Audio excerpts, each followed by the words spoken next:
Assalamualaikum warahmatullahi wabarakatuh. Pemirsa, kami akan segera memperbaharui ruang informasi Anda di Jurnal Kotim kali ini. Saya Muhammad Haikal akan segera menyampaikannya untuk Anda, Jurnal Kotim selengkapnya.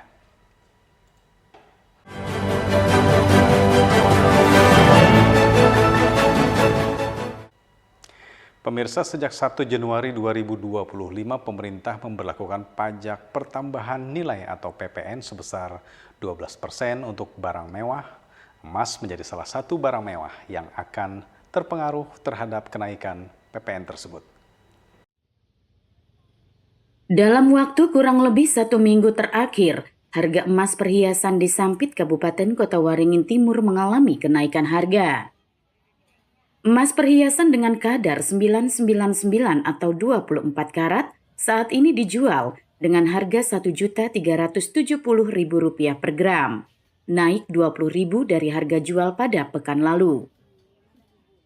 Seorang pedagang emas di Pusat Perbelanjaan Mentaya atau PPM Sampit, Darsani menyebut tingginya harga perhiasan logam mulia tersebut diperkirakan akan kembali mengalami kenaikan.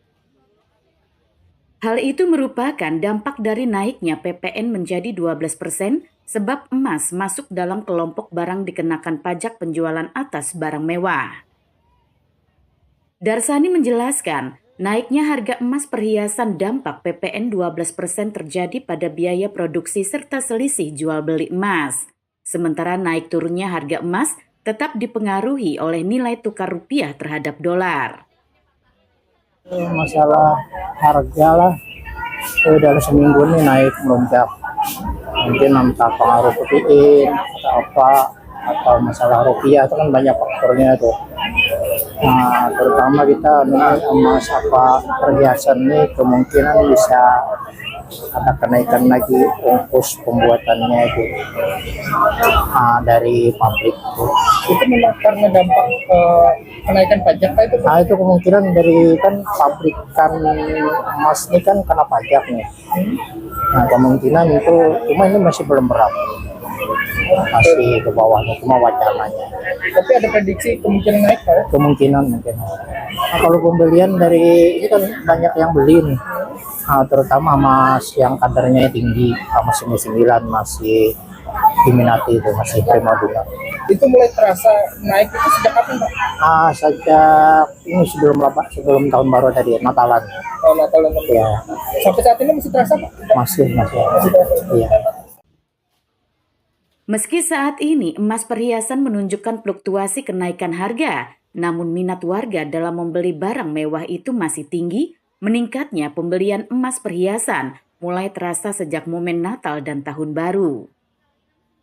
Mashud Badarudin, Hayat TV.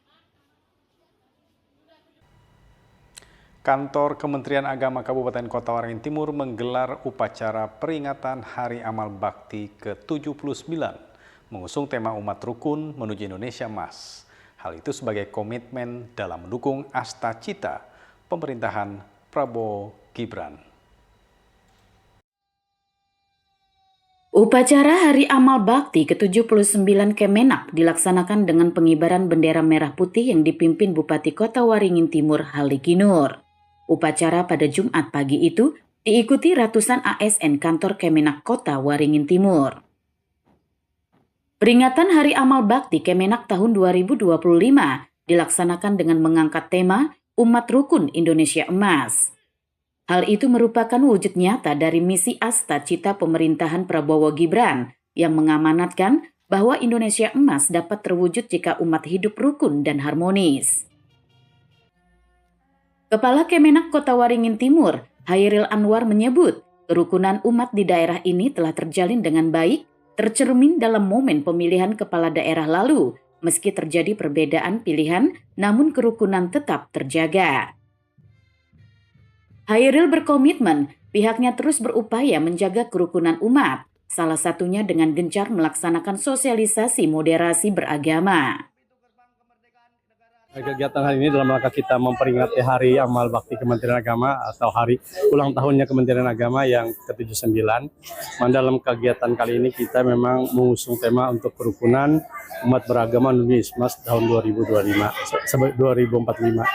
Kita berharap untuk rukun umat di Kota Waringin Timur khususnya, apalagi setelah kita menjelang pilkada ini, jangan sampai timbul hal-hal yang tidak kita inginkan. Dan kami melihat sepanjang kegiatan baik dari acara pilkada dan sebagainya, umat kita di Kota Waringin Timur alhamdulillah tetap terjalin, walaupun perbedaan pilihan dan sebagainya tetap jalin dengan sebaik-baiknya. Hal itu juga mendorong kami dari Kementerian Agama untuk terus berbuat dalam rangka kita menciptakan kerukunan umat di tengah-tengah masyarakat. Khususnya ya di desa-desa yang memang jauh dari jangkauan kita selalu melakukan sosialisasi, yaitu kegiatan sosialisasi moderasi beragama di tengah-tengah umat beragama di Kabupaten Kota Waringin Timur. Momen peringatan Hari Amal Bakti Kemenak di Kota Waringin Timur turut diisi dengan penyerahan piagam gelar tanda jasa dan kehormatan kepada sejumlah ASN berprestasi, serta ditutup dengan pemotongan tumpeng sebagai simbol ungkapan rasa syukur. Masud Badarudin, Hayat TV. Pemirsa, sebuah kapal motor milik PT Dharma Lautan Utama pada Jumat malam tiba di Pelabuhan Sampit, Kabupaten Kota Waringin Timur. Kapal yang melayani arus balik libur Natal dan Tahun Baru ini menjadi yang pertama tiba di Pelabuhan Sampit. Kapal motor Dharma Ferry 6 milik PT DLU sandar di Pelabuhan Sampit sekitar pukul 8 malam. Kapal tersebut sebelumnya bertolak dari Pelabuhan Tanjung Perak, Surabaya, Jawa Timur. Kapal yang mengangkut hampir 200 orang penumpang ini menjadi kapal pertama yang sandar di Pelabuhan Sampit dalam melayani arus balik Natal dan Tahun Baru. Sejak masa arus mudik dan balik di Pelabuhan Sampit, sudah ada 5 kedatangan dan keberangkatan kapal di Pelabuhan Sampit. Berdasarkan data Kantor Kesyah Bandaran dan Otoritas Pelabuhan atau KSOP Sampit, 5 kedatangan kapal yang berlayar dari Surabaya dan Semarang tersebut mengangkut 1.700 lebih penumpang. Sedangkan untuk penumpang yang turun di Pelabuhan Sampit berjumlah lebih dari 1.800 orang. Sampai saat ini kita sudah menerima 5 kali kapal, Pak. Kapal kedatangan dan kapal keberangkatan. Ini adalah kapal yang kelima dengan total penumpang naik 1.745. Dan untuk per malam ini total penumpang yang sudah kita naikkan dan kita berangkatkan totalnya 1.833. Jadi total keseluruhannya adalah 3.578 penumpang. Kita masih ada dua kedatangan kapal lagi nantinya, tentunya Dharma Ferry ini dan satu nanti kapal Kalimutu di tanggal 7, tanggal 6 dan tanggal 7. Dalam melayani arus mudik dan balik Natal dan Tahun Baru di pelabuhan, terdapat 3 kapal yang beroperasi, yaitu 1 kapal milik PT DLU dan 2 kapal milik PT Pelni. Hingga kini, masih tersisa 2 kedatangan kapal yang akan tiba di Pelabuhan Sampit, yakni KM Dharma Ferry 6 pada tanggal 6 Januari dan KM Lawit tanggal 7 Januari. Masud Badarudin, Hayat TV.